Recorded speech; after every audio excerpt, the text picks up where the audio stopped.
So I took a makeup class. Hey YouTube, and as you see by the title, we're back with another video. So I took a makeup class. This is what came in the bag. Okay, so first I had some makeup brushes. No, it comes with 14 brushes. Varies by, I don't want to pronounce this wrong, so I'm not gonna say it. But if you ladies know this set, then you'll know exactly how to pronounce it. Let me open. And these are just the colors. Okay, so I see why it's called berries. This is really pretty. You have the chocolates. I like these shades of brown. Then we have the Milani lip plumper in the shade Soft Rose. Setting spray.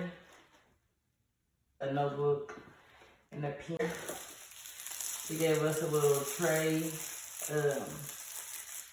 a mirror, and like a little mixing spatula to mix foundations and concealers.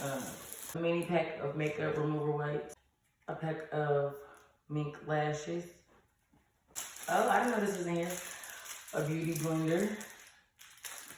A matte liquid liner, and it's water resistant from NYX in the shade black. Then we have this ultra fine eyeliner in light brown. But I think she said this is what she, so basically she kind of almost gave us a lot of stuff towards doing a full face beat.